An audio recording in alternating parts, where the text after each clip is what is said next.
Hey everyone, it's your boy, Yammie Noob. Look, a normal intro today.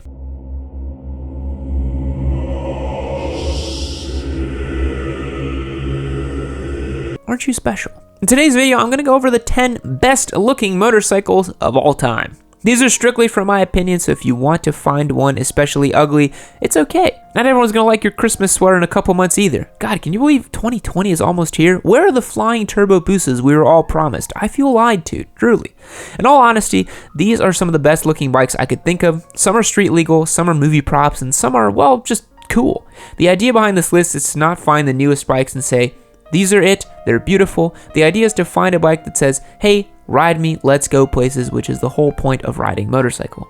Some custom bikes aren't meant to be ridden just for shows, while other truly inspires normies to start watching my channel and to find out how to ride a motorcycle. So let's take a look at the top 10 best looking motorcycles according to me. If you have a bike that you think is more beautiful, well, sound off in the comments below, you normie. And also keep in mind that we'll probably do a part 2 to this video and include some rarer or more interesting bikes as well. These are just the 10 best looking bikes I could think of. Also, super quick note before we start, tomorrow we're going to be announcing our next round of giveaway bikes. We'll have 3 brand new bikes up for grabs, and you'll definitely want to see what we've got going on. Hit subscribe and the notification bell so you don't miss that update. Okay, let's go. Okay, so number 10 on our list is going to take us in a trip to a time machine to appreciate. Although it's completely dated, the Ninja 900 was a sport bike that started it all. This bike is the reason why boomers call anything with fairings a Ninja, and it was the only crotch rocket of its time. This is what started the crotch rocket wars. The Ninja 900 is not only a timeless classic, a pioneer, but also a machine of beauty. Okay, it's more than just dated, but still, so are the supercars of the 80s. And who doesn't love a Countach? It's not much in today's terms, but for a 908cc inline 4-cylinder pushing out over 100 horsepower and ripping a quarter mile in under 11.2 seconds, it was a nice bike to have and the dreams of many.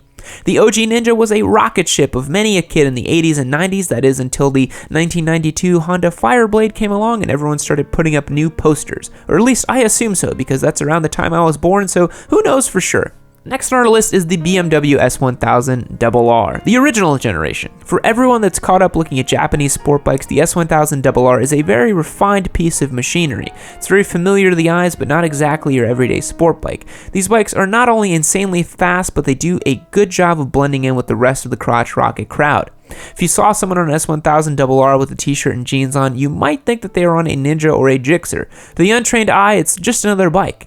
To the educated and careful rider though, the BMW is a bike to not be challenged. The gills and the fairing on the first giveaway at a distance that it isn't just your average bike, and the asymmetrical headlights, RIP, are also sweet. The S1000RR is known for its ridiculously low 0 to 60 times of less than 3 seconds and for its power output of roughly 200 horsepower, give or take, depending on the year. I think we're up to 217 now in the new one. Pretty sure we are. Number 8's a quirky one. It's the Batman Batpod. Looking at this bike makes me feel like a kid again. It doesn't matter who your favorite superhero is, the Batpod from the Christopher Nolan Dark Knight trilogy is simply a machine of amazement. The bike itself is running on 2 tires that are wider than any Busa boy will ever own. The riding position is so far in the prone, it might as well be considered laying down, and maneuvering is conducted by the shoulders, not the hands.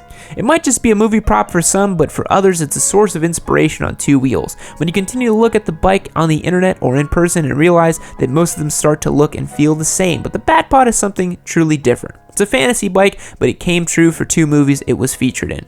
The Batpod specs aren't known except that the frame it was used for the exhaust engine. I know that seems silly guys, but come on, who wouldn't want to rip a dank nooner on the Batpod?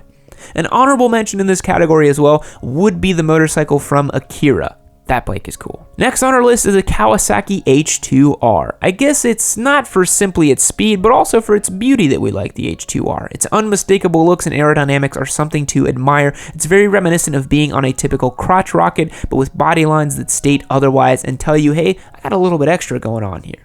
To keep the movie theme going on, it would be like if the movie The Wraith had a motorcycle besides the Honda XL350R, then this would be the bike to be on. Scary, yet elegant at the same time, the Ninja H2R is recognized to put fear into anyone who challenges it. Seriously, with a top speed of 240 miles per hour and acceleration faster than a fighter jet, you will only see it on tracks, but watch out. The supercharged leader bike has over 300 horsepower, so you need to be careful when you're on it. This thing is the Turbo Busa slaying bike you only thought lived in your nightmares. Number 6 is a classic. It's the Harley Davidson Sportster. The Sportster is a refined and iconic imaging of motorcycling. A snapshot into the world of the American motorcyclist, if you will, produced until 1957 until now, with only a few tweaks and changes until then. The Sportster has been a cult classic and favorite among new riders and seasoned veterans alike. It's a bike for the person that wants that classic Harley Davidson look and sound.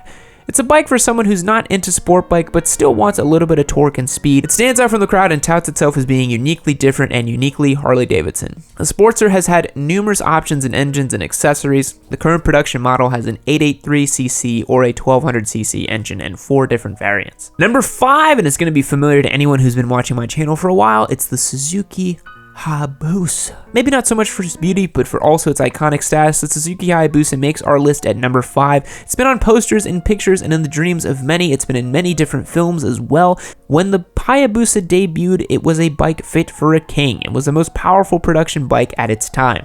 No other sport bike has been as recognizable as the Hayabusa's signature kanji on the side fairings. Kids, boomers, and normies alike know the Japanese writing on the side and know that yes, that is a Hayabusa. These bikes are actually aesthetically pleasing to look at if you look at them long enough. The unique rear cowl aids in its identification, and the bike has been the basis of many custom projects. If you're on the East Coast, you've seen this in a regionally accepted stretched and lowered form. If you smash that subscribe button and we hit 1 million subscriber, yours truly will be on a Turbo Busa. The Suzuki Hayabusa might look a little dated, but it's an important piece of motorcycling history and will forever capture the early 2000s design aesthetic. Number 4, Moto Terminator.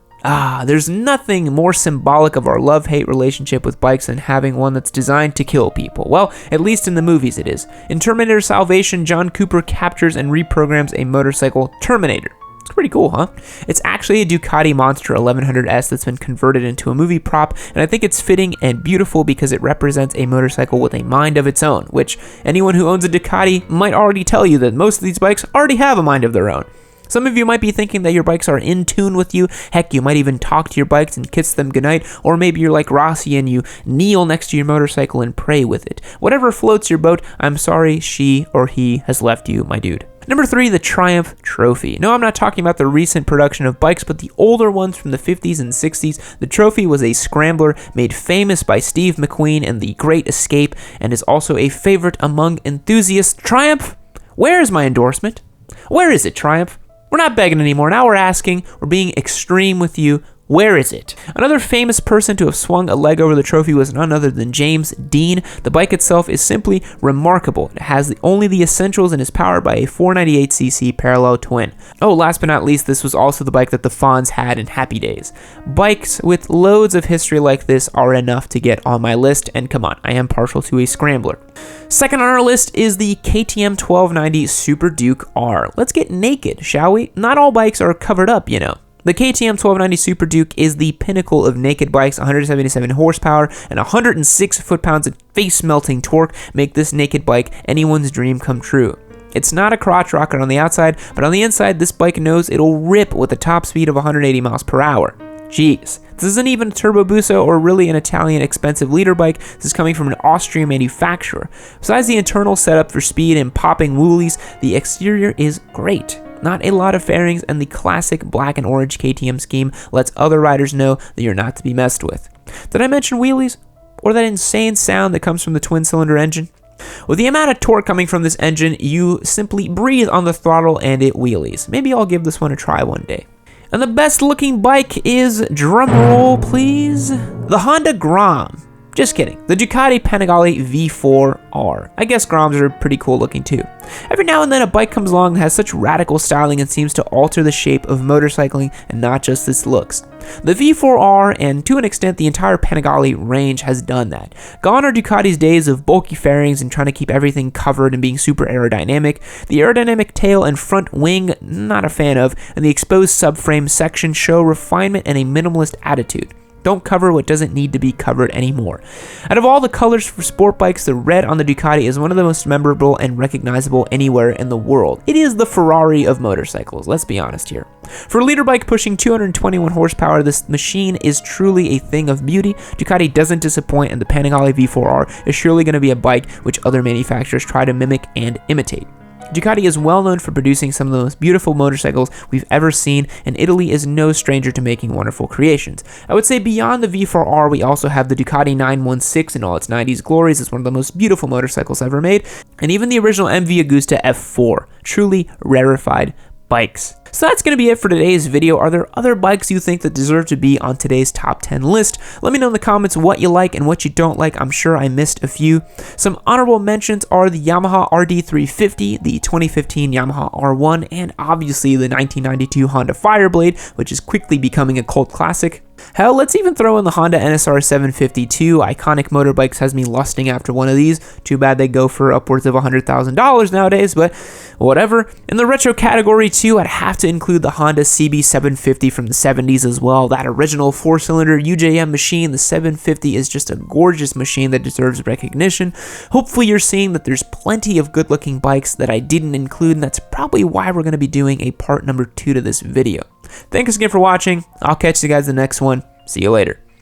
Fact: if you look at the skin inside your wrist, you'll see that a few lines become deep creases when you bend your hand inwards. These grooves have a name, rasetta, in case you ever find a need to refer to them. Goodbye.